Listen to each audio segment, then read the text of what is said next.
Hi കൂട്ടുകാരെ, എല്ലാവർക്കും സുഖമല്ലേ? സിയാസ് കിച്ചൻ്റെ പുതിയൊരു വീഡിയോയിലേക്ക് നിങ്ങൾക്കേവർക്കും സ്വാഗതം. അപ്പോൾ ഇന്ന് നമ്മൾ ഒരു കൊഞ്ച് ബിരിയാണിയാണ് ഇവിടെ ഉണ്ടാക്കുന്നത്.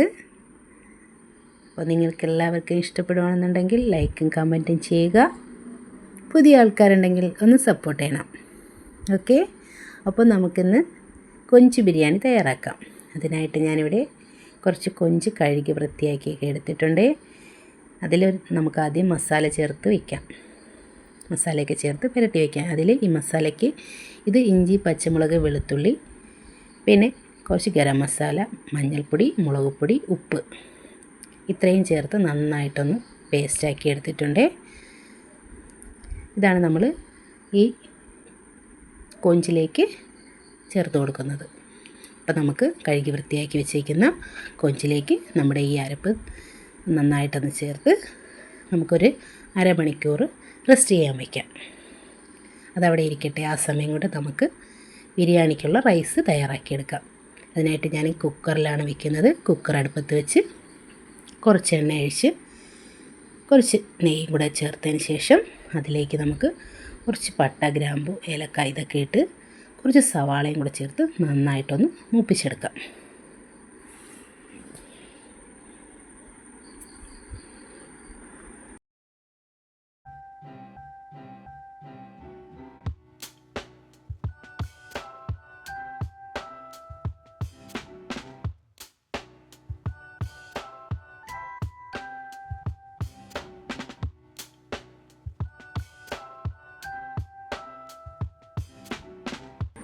നമ്മുടെ സവാളയെല്ലാം നന്നായിട്ട് മൂത്ത് വന്നിട്ടുണ്ട്. ഇനി നമുക്ക് വെള്ളം ഒഴിച്ചു കൊടുക്കാം. ഞാനിവിടെ 1 കപ്പ് അരിക്ക് 2 കപ്പ് വെള്ളമാണ് ഒഴിച്ചു കൊടുക്കുന്നത്.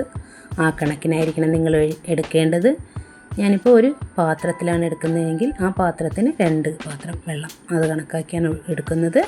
അപ്പോൾ ഞാൻ ഈ വെള്ളം ഒഴിച്ചു കൊടുത്ത് ആവശ്യത്തിന് ഉപ്പും ചേർത്ത് കുറച്ച് മല്ലിയിലയും പുതിനയിലയും കൂടെ ചേർത്ത് കൊടുക്കുന്നുണ്ട്. നമുക്ക് ഈ വെള്ളം ഒന്ന് നന്നായിട്ട് തിളച്ചതിന് ശേഷം നമ്മൾ കഴുകി ഊറ്റി വെച്ചേക്കുന്ന അരി കൂടെ ഇതിലേക്ക് ഇട്ട് കൊടുക്കാം.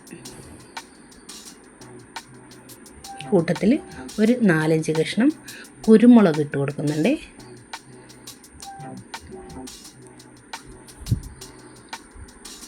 നമ്മുടെ അരിയെല്ലാം ഇട്ട് കൊടുത്ത് നന്നായിട്ടൊന്ന് ഇളക്കി അടച്ച് വെച്ച് ഒരൊറ്റ വിസിൽ മാത്രം മതി. ഒറ്റ വിസിലിൽ വെന്ത് കിട്ടും. ഒറ്റ വിസിൽ കേൾക്കുമ്പോൾ ഇറക്കി വയ്ക്കുക.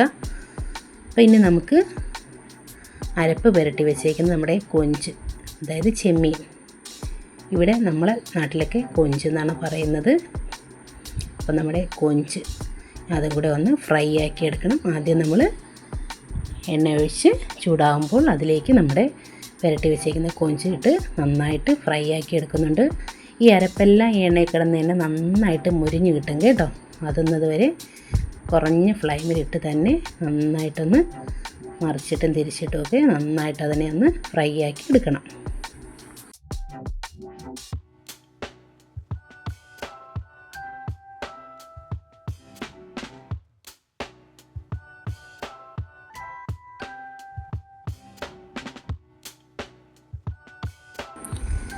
നമ്മുടെ കൊഞ്ചെല്ലാം ഇവിടെ ഫ്രൈ ആയി കഴിഞ്ഞിരിക്കുകയാണ്.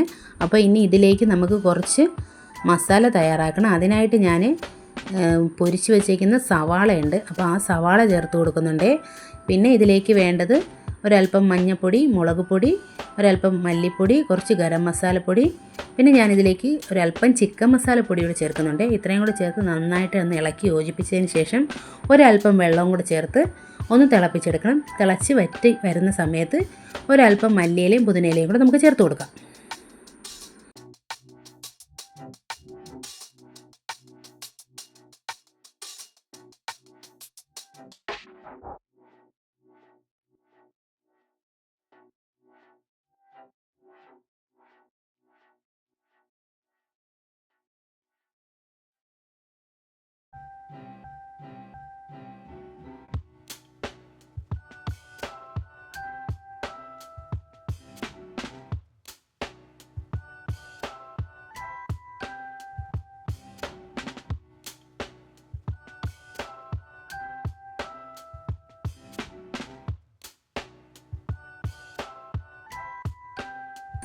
നമുക്കിനി ഇത് ദം ചെയ്തെടുക്കണം. അതിനായിട്ട് ഞാനൊരു ഉരുളി എടുത്ത് അടുപ്പത്ത് വെച്ചിട്ടുണ്ട്. അതിലേക്ക് കുറച്ച് നെയ്യ് ഒഴിച്ചിട്ട് പകുതി ഗ്രേവി ഇട്ട് കൊടുക്കുന്നുണ്ട്.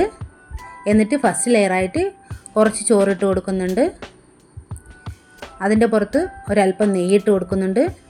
പിന്നീട് ബാക്കി വന്ന രണ്ടാമത്തെ ലെയറിനായിട്ട് ബാക്കി വന്ന ഗ്രേവിയും കൂടെ ഒഴിച്ചു കൊടുത്തതിന് ശേഷം ചോറിൻ്റെ ഉണ്ട ബാക്കി ചോറും കൂടെ ഇതിലേക്ക് ഇട്ട് കൊടുത്തിട്ട് നമുക്ക് അതിലേക്ക് കുറച്ച് അണ്ടിപ്പരിപ്പ് മുന്തിരിയും നമ്മുടെ സവാള പൊരിച്ചതും കൂടെ ഒന്ന് ഇട്ട് കൊടുക്കുന്നുണ്ടേ. എന്നിട്ട് അതിലേക്ക് കുറച്ച് മല്ലിയിലയും പുതിനയിലയും ചേർത്ത് കൊടുക്കുന്നുണ്ട്. പിന്നെ ഒരു ഭംഗിക്ക് വേണ്ടിയിട്ട് ഒരു ടൊമാറ്റോയൊക്കെ എടുത്തരിഞ്ഞ് ഒന്ന് വെച്ചിട്ടുണ്ട്. ഒരു ഭംഗിക്ക് വേണ്ടിയിട്ടാണ്, വേണമെങ്കിൽ മതി. അതിന് ശേഷം നമുക്കിതൊന്ന് അടച്ച് വയ്ക്കണം. അടച്ച് വെച്ചതിന് ശേഷം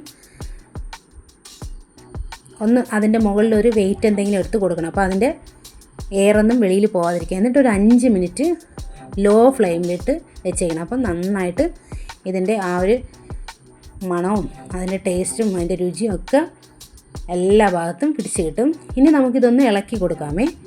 ഞാനിതൊന്ന് ഇളക്കി യോജിപ്പിച്ച് കൊടുക്കുന്നുണ്ട്. അപ്പോൾ നല്ലൊരു അടിപൊളി കൊഞ്ച് ബിരിയാണി ഇവിടെ തയ്യാറായിട്ടുണ്ട്.